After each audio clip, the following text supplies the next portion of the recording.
নমস্কার বন্ধুরা, আমার রান্না বান্না চ্যানেলে তোমাদের সকলকে স্বাগত জানাই।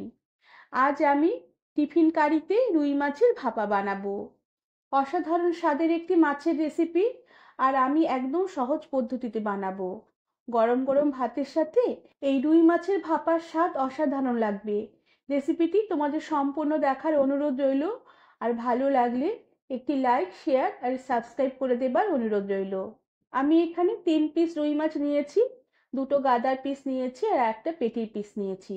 মাছগুলোকে বেশ ভালো করে বেছে ধুয়ে নিয়েছি। এবার মাছে আমি অল্প করে একটু নুন ছড়িয়ে দিলাম, আর সাথে অল্প একটু ভিনিগার দেব। আর ভিনিগার দিয়ে নুনের সাথে ভিনিগার মাছের গায়ে বেশ ভালো করে একটু মাখিয়ে নেব। মাখিয়ে কিছুক্ষণ রেখে দেবার পরে মাছটা বেশ ভালো করে ধুয়ে নেব। আর এভাবে ভিনিগার বা লেবু রস মাছে কিছুক্ষণ মাখিয়ে রেখে বেশ ভালো করে ধুয়ে নিলে মাছের যে একটা আষ্টে গন্ধ, সেই গন্ধটা থাকবে না। যেহেতু কাঁচা মাছ রান্না করব, মাছটা ভাজবো না, তাই এইভাবে একটু লেবু রস বা ভিনিগার মাখিয়ে রেখে দিলে মাছের আষ্টে গন্ধ থাকবে না। তবে তোমরা যারা কাঁচা মাছ খেতে একদমই পছন্দ করো না, তারা এই রান্নাতে মাছটা হালকা একটু ভাজা করে নিতে পারো। ভিনিগার মেশানো মাছ আমি বেশ ভালো করে ধুয়ে নিয়েছি। এবার মাছে আমি পরিমাণ মতো নুন, হলুদ আর সামান্য করে একটু কাঁচা সর্ষের তেল বেশ ভালো করে মাছের গায়ে মাখিয়ে নেব। মাখিয়ে কিছুক্ষণ মাছ এভাবে রেখে দেব। এতে মাছের মধ্যে নুনটা বেশ ভালোভাবে ঢুকবে, আর রান্নার পরে মাছ খেতেও বেশ ভালো লাগবে। এবার আমি একটু মাছের মশলা বানিয়ে নেব। এই জন্য শিলপাটাতে আমি 1.5 চামচের মতন সাদা সর্ষে নিয়ে নিলাম। তার সাথে নিয়ে নিলাম 1.5 চামচের মতন কাঁচা পোস্ত। সাথে দুটো কাঁচা লঙ্কা নিয়ে নিলাম, আর একটা শুকনো লঙ্কা নিয়ে নিলাম। আর ঝালের পরিমাণটা তোমরা তোমাদের নিজেদের রুচি অনুযায়ী দেবে। ঝাল যদি বেশি পছন্দ করো তাহলে লঙ্কার পরিমাণটা এখানে একটু বেশি করে দেবে। এবার সমস্ত মশলাগুলোকে বেশ ভালো করে শিলপাটাতে আমি মিহি করে বেটে নেব। মশলাগুলো বেশ মিহি করে বাটা হয়ে গেলে আমি একটি বাটিতে তুলে নিলাম, আর সাথে শিলপাটা বেশ ভালো করে ধুয়ে নিয়ে সে জলটাও আমি মশলার বাটিতে তুলে নিলাম। তবে তোমরা চাইলে এই সমস্ত মশলাগুলোকে মিক্সার গ্রাইন্ডারে পেস্ট করে নিতে পারো। তবে শিলবাটাতে মশলা বেটে রান্না করলে সেই রান্নার স্বাদই একটু আলাদা হয়। এবার এই সর্ষে পোস্ত বাটা আমি একটু টিফিন বাটিতে নিয়ে নিলাম। সাথে নিয়ে নিলাম পরিমাণ মতো নুন আর পরিমাণ মতন হলুদ গুঁড়ো। সাথে অল্প করে একটু কাশ্মীরি লঙ্কার গুঁড়ো দিলাম। এটা অপশনাল, দিলেও হবে না দিলেও হবে, দিলে তরকারির কালারটা বেশ ভালো আসবে।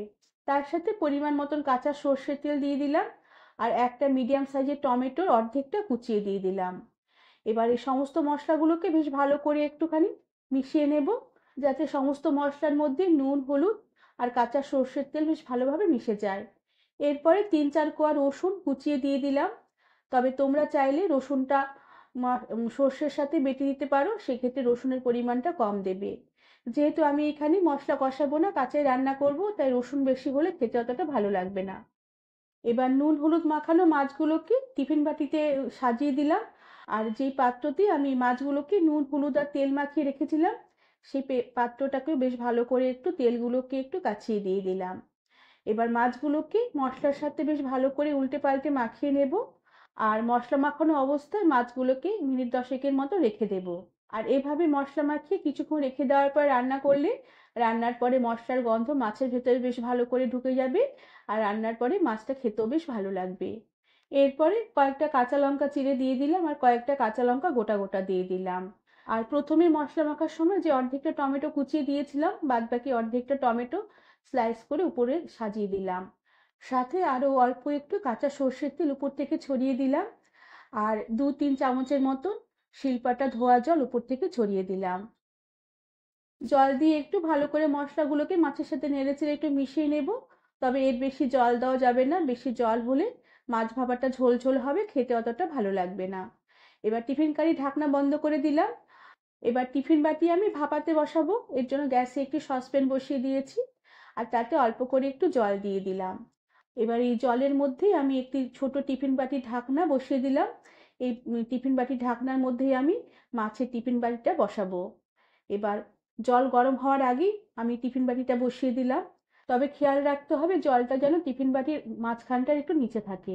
জলের পরিমাণটা বেশি হয়ে গেলে জলটা যখন ফুটবে তখন টিফিন বাটির ভেতরে জলটা ঢুকে যেতে পারে। এবার সসপ্যানে ঢাকা দিয়ে তার উপরে একটি নোড়া চাপিয়ে দিয়ে ফুল আঁচে প্রায় 2-3 মিনিটের মতন ফুটিয়ে নেবার পরে তারপরে গ্যাসের আঁচ একদম কম করে দিয়ে আরো 15 থেকে 20 মিনিটের মতন কম আঁচে আমি রান্না করে নিয়েছি। আর 15-20 মিনিট এভাবে মাছ ভাপিয়ে নেবার পরে গ্যাসের আঁচ বন্ধ করে দিলাম।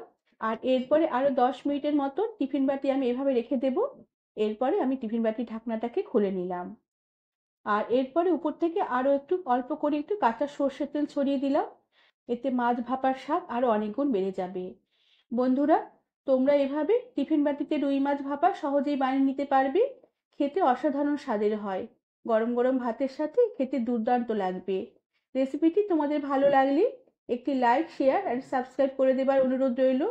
আর তার সাথে পাশে থাকা বেল আইকনটি প্রেস করে দেবে, যাতে আমার সব নতুন ভিডিও নোটিফিকেশন তোমাদের কাছে পৌঁছে যায়। আজ তাহলে আসি, পরে আবার নতুন একটি রেসিপি নিয়ে দেখা হবে। ধন্যবাদ বন্ধুরা।